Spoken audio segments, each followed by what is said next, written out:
Hey, this is me building and strategizing my 400k per year profit solo consulting business. That was a lot of words right in front of your eyes. And the way that these videos work is that they are daily updates that follow the exact same framework every single day. I start with some questions from the audience. This means that you can ask your question down below, and then I'll answer it in tomorrow's video. Then I'll run you through some business stats. This is basically just my revenue, cost, social growth, and cash collected every single day, so that I give you a behind the curtains look inside of my business. Very transparent. I show you my to-do list, so basically just what I did today and what I'll do tomorrow. And then I give you some live strategy, which is me brainstorming on how I'm going to get to $1 million a year in personal profits, while only taking calls 3 days a week with clients I consider friends and running my business at 85% margins. Those are the rules that I've set for myself. I've taken 2 of my previous coaching businesses to more than 100k a month, but definitely not with 85% margins, and definitely not with calls 3 days a week. So that is the goal for this business right here. So let's go into my daily updates channel, hit it over to community, and then we want to scroll down until I haven't interacted with the comments, so that we know that this is the comment that we need to start with here. So I appreciate the guidance. I appreciate that, bro. How do you assess the quality of possible done with you clients, especially when you first started consulting? Would you look for people with a track record of solid work and testimonials, or were okay with slightly less experienced clients in order to get some case studies and cash flowing? Thank you so much. This is a great question, bro. I think for done with you, in most cases when you enter done with you, right? Done with you is coaching, consulting, mentorship, where you tell people what they should do or what you are doing instead of doing it for them, done for you, right? And then we have the last lever, do it yourself, which is just a program, so where you don't tell them even what to do, but just give them resources. So I'll start with done for you first, right? You realize that what business is that business is a ladder, right? And you have to take it one step at a time so that you can get to the next one and the next one. What a lot of people expect business to be is that they are here, and then they expect to work with clients that are up there. And that is a bad start to your business journey, I promise you that. Because it's just a simple fact that you need to realize is that when you start out, you are in the lower bracket of agencies, and lower bracket agencies gets lower bracket clients. But if you are smarter and you're good at what you do, you will perform and give this lower bracket client a good experience of working with you, and you will get maybe not a case study that you're very proud of, but you will get good results, right? The client that paid you got more value for what they paid, successful partnership, and they'll probably continue paying you, right? Now that you've then, let's say, entered the staircase around here, you can now show what you've done for this lower bracket client to a client that is up here, right? So you'll be like, hey, I worked with this coach. I took them from $2,000 a month to $7,000 a month. They didn't have any followers on Instagram, and they actually didn't even have a website. So imagine you, coach, with 8,000 followers, a good branding, and you're already posting content. Imagine what our strategy would do for you. And that is how you build yourself through this ladder here, all the way up to the top, right? So that is done for you. Once you've done that enough times and done for you, you have a proven process. The client that you helped in the beginning and the client you helped all the way up here in the ladder, there are some recurring things, right? There is a pattern. If we run this ad with this ad spend, and we show it to this group of people, and we have this appointment setter or this content strategy in place, combined with these stories, this offer, this lifetime value, this sales process, we have a winner, right? So now you have a recurring formula that can be used almost for any clients, as long as they have something in common, right? Maybe it's for fitness coaches, maybe it's for dental clinics, maybe it is for, I don't know, a specific group of people. That is my thing here, and then you take that thing that you're good at, and then you package it and done with you, right? So instead of doing it for people, you now tell people what they should do, right? So instead of me setting up the systems for a fitness coach, as an example, I will now just tell the fitness coach what they should do. You should run this ad. Here's a guide that I've made on how to set it up. You should hire this person. You should pay them this amount of money, and here's where you find them, right? So and here's where we answer your question, bro, because typically you have authority when you start consulting, and authority is the key, right? People value your opinion. That is what they pay for. So once you have the authority, you can also set expectations to the clients that you work with, right? The expectations that I have to the people that I work with is that you must have a case study, right? So you must have done something either for yourself or for a client that helped the person from A to B, or yourself, right? What I typically tell people is that they need to be making at least 5 to 10K per month before working with me. It's not really so much about the revenue or the numbers itself, it's more so about me knowing that they have sales experience, client experience, and they've been in business for a long enough period of time to have gotten to this 5 to 10K mark, right? And then they need to do something properly. I have a very clear policy of not working with anyone in relation to network marketing, gambling affiliate, trading affiliate, OnlyFans. None of those things. I will never ever touch it. That is blood money. It's a principle of mine.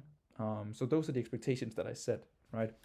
So yes, track record of solid work, testimonials, but again, those are 20%, man. 80-20 rule.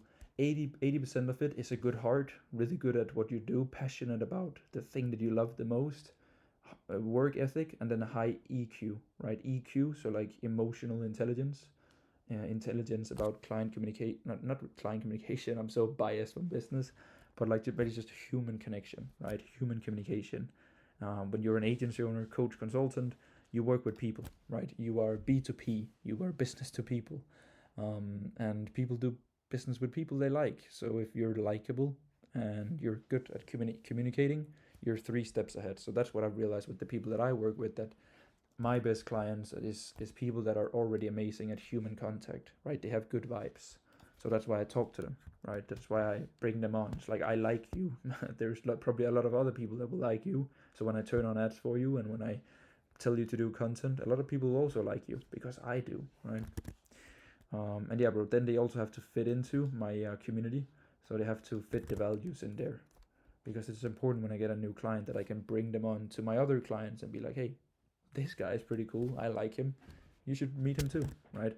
For example, me, I just got off a kickoff call with one of my new clients, my new mentorship client. Bro, it was amazing, man. It was just me for 1 hour enjoying a conversation with this guy, helping him, making him a roadmap, tailoring his next 4 months together with me, giving him some tasks to do, and I enjoyed it. I didn't see that as work because I knew that when I brought him on, he ticked all my boxes. Good guy, good cases, good at what he does, good goals, good at communication. Ticked all the boxes, which was a very nice evening here. So I hope that makes sense, bro. That was a long answer. Ay. But it's good because we only have a few questions today. So Max here. Hey Fred, I want to re-engage old leads and also quickly get more testimonials and things I can use in my marketing. Very good idea in re-engaging old leads. There's a lot of money there. I've created a list of the best 5 to 10 people who have shown interest in my offer, or I've been on a sales call with them in the past. Nice. And I was thinking of either offering free work. Please don't, bro. I'll get to that. A strategy call, edited long short form video for a testimonial, or to offer them some low commitment trial work. Now we're talking. This way I can get some more testimonials and things that use in my marketing, and I can potentially also turn some of these old leads into clients. I would love to hear your thoughts. Interesting, Max. So I think first of all, extremely good idea. Re-engaging your old pipeline is something everyone should do once every 2 to 4 months, depending on your lead volume. So good idea. I think, bro, to be completely honest, testimonials is not that important. And if you have to force a testimonial by giving people free work, you don't want the testimonial in the first place. Every single client interview or testimonial that I've gotten ever since starting my business has always been the client showing interest in giving me something and not me begging and asking for it. Of course, if I have clients that are crushing it and that are very happy, I can ask them to maybe jump on a client interview, right? And then they're happy to do it. But I think, bro, don't worry. It's very normal for people to get stuck in this place where they're like, I need more cases, I need more proof, I need more testimonials before I can take my business to the next level. You don't, Max. I promise you, bro. So I want you to still re-engage your old list of people, but not with the intention of getting testimonials. You want to do it with the intention of getting more good clients And then once they are happy clients, they give you a way better testimonial. They refer you. They speak greatly about you. They renew with you. And that's the people you want to work with, my man. So I like the thought process here, right, of creating some sort of like a one-time offer for this group of people. So I think definitely, bro, reach out to them with the intention of like, hey, client, I thought of you. Actually, here in June, I opened up a spot and I wanted to hear where you are at in your journey. I remember XYZ from last time we spoke. Would you have time for a call next week? I'm happy to present this strategy that I've thought of.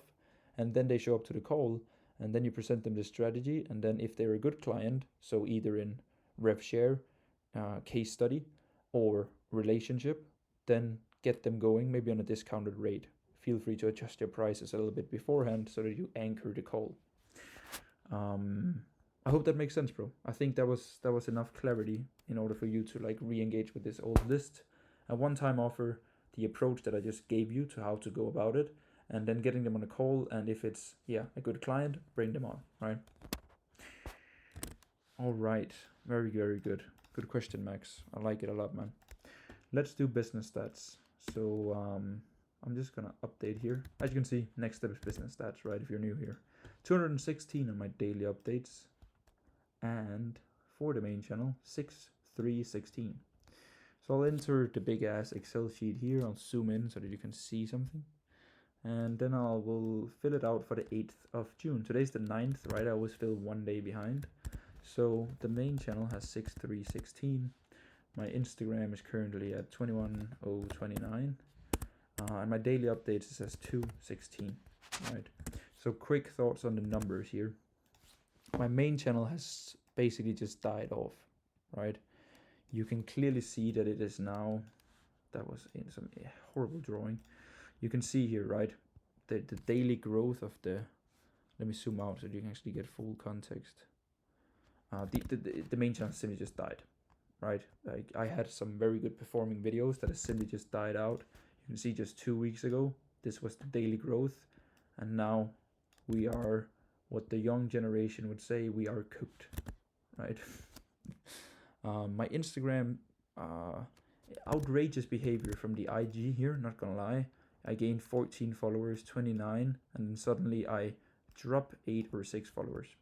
I actually anticipated it, so I'm pretty happy about it, because I've changed my content from talking to beginners wanting to start an agency and make your first 5K online to making very boring business content on how you break past 10, 15K to get to 40, 50K a month.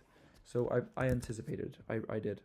My daily updates channel is definitely performing extremely well. I did a video a few days ago where I explained to you how things are going in the daily updates, what I've learned from it, and so on, so on. Today I shared it on my main channel again. I just did like a reflection post, because that's how I like to do content, right?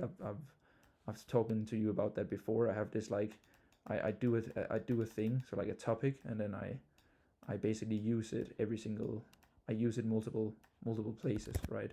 So for example, I reflected live in the daily updates channel about the daily updates channel. Then I posted it in my community and gave my clients an insight. And then I posted it on my Instagram story. And maybe next week I'll post it on LinkedIn. So I did something once, right? And then I leveraged it 10 times so that I get some work done. Didn't collect any cash yesterday, but I spent $26 on Slack. So we lost $26 yesterday, gang. Not good. I'm kidding. All right, business stats. That was it, right? To-do list. So today is Monday. Monday is my client day. So I did client calls today, community call. I did kickoff call, and then I did one-on-one calls. I did leg day. I worked on my program. I answered all Slack.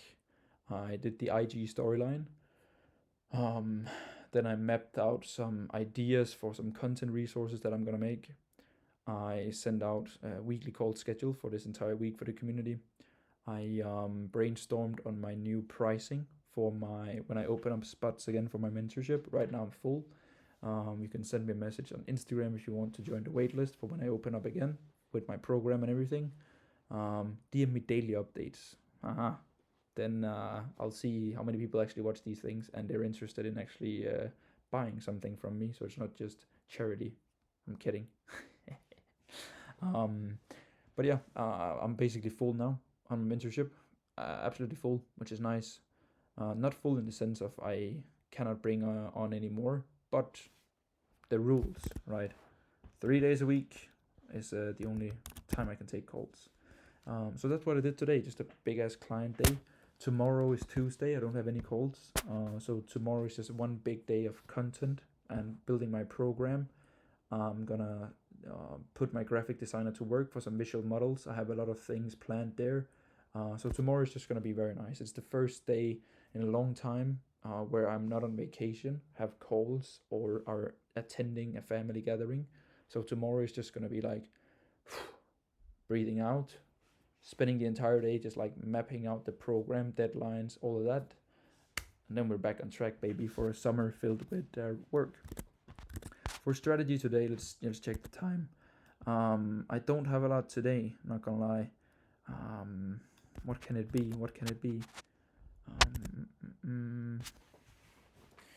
What do you want to brainstorm?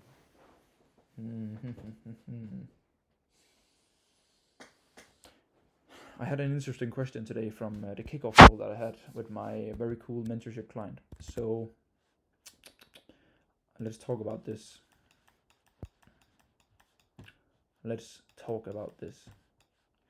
So people, right, are usually one of these three. They are either an agency, they are a coach, or they sell a program, right? And over here, as an agency, it's done for you, right? Yeah, you do basically everything for the client. Here, you tell the client what they should do, and over here, you basically don't do anything. You give them a program that has already been created, right? Maybe you have some group. I'll give it that. I'll give you some group coaching, so that you don't feel like you're doing, so you feel like you're doing something. And today I had this interesting talk with this guy about where should I put my time and energy, right? If I want to make the most amount of money while doing the things that I enjoy the most, where should I put my time and energy, right?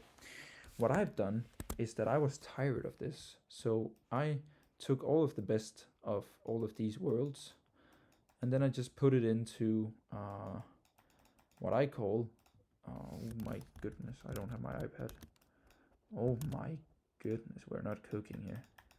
Right? I call it the digital coffee shop, right? So I took all of these three things right here and then I put it into digital coffee shop because I was tired of just offering one thing to one group of people, right? And this guy asked me a good question today because most people, they do like this, right? They go from agency to over here and from coach to over here, right? They're like, oh, agency, it's not scalable, right? Then they do coaching, and then they're like, oh, I'm selling my hours. What should I do? I build a program and sell it, right? But I like to take a step back in evolution here, right? I was selling a program. I went back to a mentorship because it was more profitable and I enjoyed it more, right? And I went from being a coach to also offering an agency service, right? Right now, last month I did like 70K in contracts, right? And probably like 15% of my income was from agency, right? So where we operate, where we do these things. And I think it's so important that you don't put yourself inside of a box, right? Because this right here, this is your skill set, right? And if you can take that skill set and then give it to a done for you client, operate a done for you client, so you set everything up and you make exponentially more money from it rather than just coaching, well, then that's exactly what you should do, right? So I think what I'm trying to say is that don't put a label on yourself. The big marketing agencies you see, they'll all be gone in 10-15 years because people buy from people, and people don't want these like commodities, right? People want tailored solutions for them, And if you can adapt, you can make a lot of money, right? Because you can serve basically every single aspect, because you have all three in your offer, right? When my program is done, I can sell programs and group coaching. I can sell a mentorship with my program, and I can bring on clients where we operate them, right? And it's the same thing that I do. I set the system up, I teach people the system and the philosophy and the thought process, and then I give people a program on how they can learn the systems themselves, right? And that is the future, ladies and gentlemen. Probably 99.9 gentlemen. But that is it for the strategy. Just wanted to take you through my thought process of how I run my business now, and just like give you some context to the market. So I appreciate you watching today's video. I wish you an absolutely amazing week. Today's Monday, so crush it. For me, it's also Monday for you. What am I waffling about? I wish you an amazing week, and we'll see each other tomorrow.